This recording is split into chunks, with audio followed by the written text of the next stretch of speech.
राखी जी से एक रिएक्शन ले लूं, राखी जी से एक रिएक्शन ले लूं, क्विक रिएक्शन जी।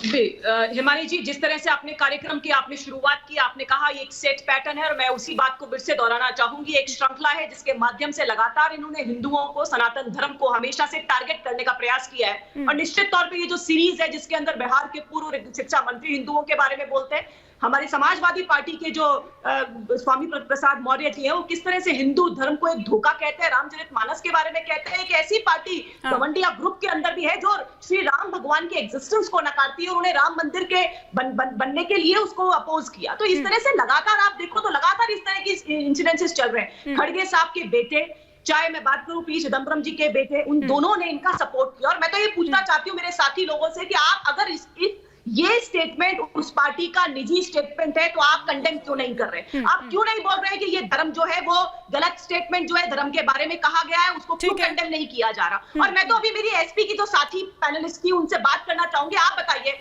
हमारे राष्ट्रपति को कौन से मंदिर में जाने से रोका गया? हिमानी जी, यही भ्रम की स्थिति है, यही झूठ फैला करके काम करते हैं। कौन से मंदिर के अंदर ऐसा हुआ? झूठी बात करते हैं और झूठी बात करते हैं। एक सेकंड देखिए, अभी बाकी गेस्ट भी हैं, बाकी 3 गेस्ट भी हैं। नहीं, आप सवाल पूछिए। अभी नहीं रफियता जी प्लीज नहीं, आपका ऑडियो नहीं जा रहा ऑन एयर, आपका ऑडियो ऑन एयर नहीं जा रहा है, सिर्फ राखी जी का ऑन एयर रहेगा ऑडियो। और कहे तो प्लीज उन्हीं को विंडो में रखिए ताकि किसी को कोई कंफ्यूजन ना हो कि उनका ऑडियो जा रहा है। ऐसा काम करती है जो ठीक है। राखी जी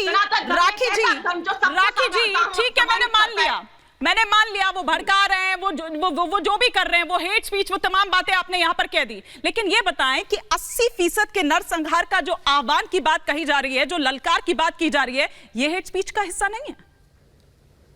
बिल्कुल है। मैं तो ये कहना चाहूंगी सुप्रीम कोर्ट को भी ये जो हेट स्पीच का है, जिस तरह से 80% लोग जिस धर्म को मानते हैं, राखी जी, ये धर्म के बारे में इस तरह का स्टेटमेंट कहना, उस धर्म के बारे में ऐसा स्टेटमेंट कहना, ये स्टेटमेंट मैडम आपकी पार्टी की तरफ से आया। चलिए कोई बात नहीं, करना क्या हिमानी हेट स्पीच नहीं है मैडम, लेकिन ये नहीं, पर इसका मतलब मैं समझना चाह रही हूँ ना कि अगर वो ऐसा कर रहे हैं और अगर दूसरी तरफ से ये आ रहा है कि 80% को ये ललकारना है, 80% के नरसंहार का आह्वान करना है, तो ये क्या हेट स्पीच नहीं है समीर चौगांकर जी?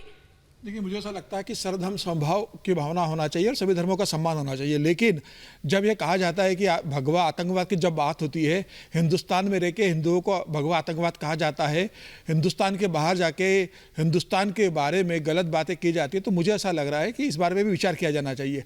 और अभी जो मुंबई के अंदर जो बैठक हुई थी, उसमें इस बात पर चर्चा नहीं हुई कि एक साथ मिलकर कैसे लड़ना है। इस बात पर चर्चा हुई कि हम सबको एक साथ मिलकर कैसे हिंदू धर्म को बदनाम करना है और कैसे हिंदू धर्म की आस्था के साथ खिलवाड़ करना है। यह पूरा प्लान बम्बई में बैठ के बना है। 26 दलों के साथ 2 दल और जुड़े और 28 दलों की पूरी योजना बनी है कि पूरे भारतवर्ष में हिंदू धर्म को बदनाम करने की एक तैयारी की गई है। और अब देखना, आज डीएमके का बयान आया है, समाजवादी पार्टी पहले बयान दे चुकी है, कांग्रेस तो लगातार बयान चंद्रशेखर उनके, हाँ बिल्कुल, जल्दी ही बाकी सभी दलों का बयान आता रहेगा। और मैं तो उद्धव ठाकरे से पूछना चाहता हूं कि जो हिंदुत्व की बात करते हैं वह कैसे गठबंधन के साथ है। तो मुझे ऐसा लगता है कि आने वाले दिनों में जनता इन्हें चुनाव में भी सबक सिखाएगी और आने वाले लोकसभा चुनाव में भी इन्हें इसका खामियाजा। और क्या मेरे ख्याल